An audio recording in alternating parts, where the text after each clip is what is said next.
Camineu per la selva, sentiu uns sorolls estranys, veieu una bèstia que surt d'entre l'espessa vegetació i us demaneu si tindreu l'oportunitat de salvar la pell. Us pregunteu si hi ha alguna sortida. Sí, n'hi ha una.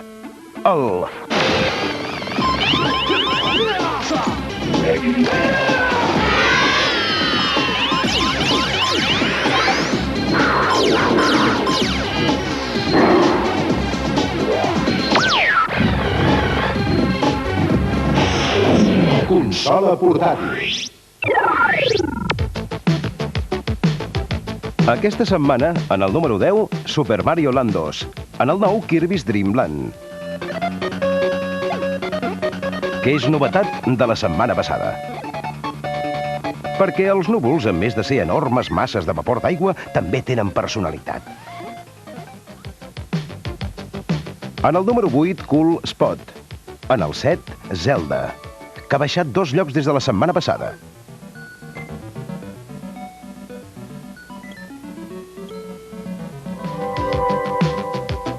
I en el número 6, Desert Speed Trap. En el 5, Asterix and the Secret Mission. El mateix joc que ja us he presentat en la versió per Master System. Com aleshores, podreu escollir de jugar amb l'Asterix o amb l'Obelix segons quin sigui el pes específic de la vostra personalitat.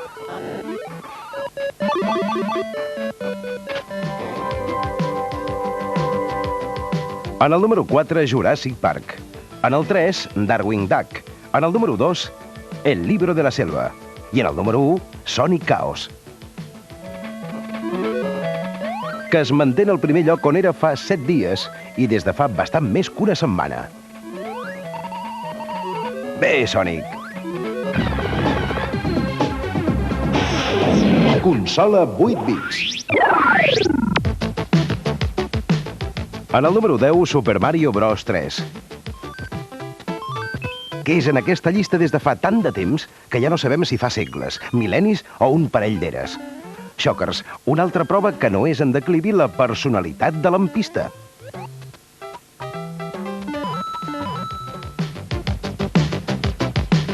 En el número 9 trobem Cool Spot.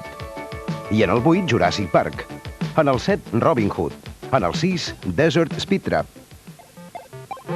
On es veu que hi ha personalitats de nyandú i personalitats de coiot. Com podeu comprovar, és molt senzill distingir l'una de l'altra i és vital no confondre's. Què sou? Sou coiots? Aneu a saber, perquè ara mateix tornem a la llista. En el 5, Robocop vs Terminator. En el 4, Asterix and the Secret Mission. En el número 3, Winter Olympics, que es manté en el tercer lloc des de la setmana passada.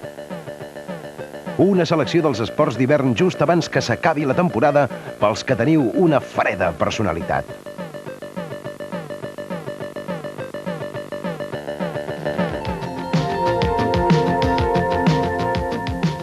En el 2, Sonic Chaos. I en el número 1, El Libro de la Selva. Per les personalitats Pantera i les personalitats de Mico. Afortunadament, és una selva sense coiots, però hi ha un tigre bastant punyetero. Consola 16 bits. En el número 10, Super Mario All Stars. En el 9, ToeJam and Earl 2. La història de 2 alienígenes penjats del Funky.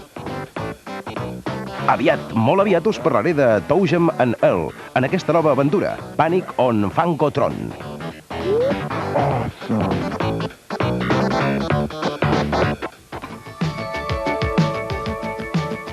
I en el número 8, les Tortugues. En el 7, FIFA International Soccer. En el número 6, Jurassic Park per a Mega Drive. En el 5, Jurassic Park per Nintendo. I en el 4, Sonic Speedball. Una rapidíssima personalitat. Shockers, i vosaltres? Teniu una personalitat veloç o, pel contrari, viviu a càmera lenta?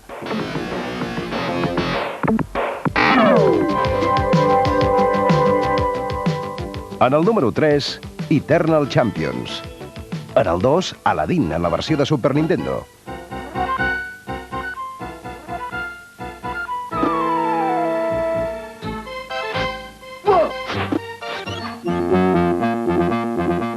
I en el número 1, Aladdin en la versió de Mega Drive.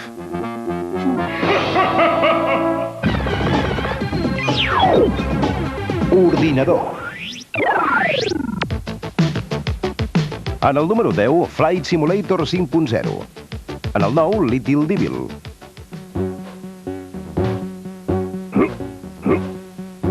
Una novetat a la llista que us presentaré qualsevol dia d'aquests. En el 8, Lost in Time. En el 7, Inca 2. En el 6, Goblins 3.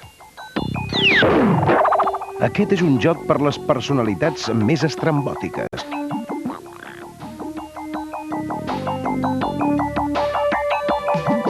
Sí, com ara la meva.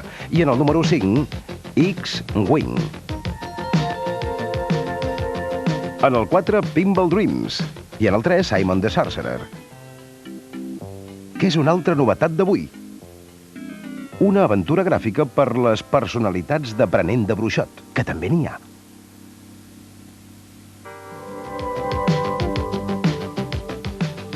En el número 2, Jurassic Park. I en el número 1, Day of the Tentacle. Your fault, Bernard. Que és en primer lloc des de fa 15 setmanes. Doc, can't you just send Bernard? Per les personalitats de llarga durada. Au! I per espai! La tele té múltiples personalitats. Aquest programa les acull totes, i els Shockers venen a mi perquè només així són autèntiques persones.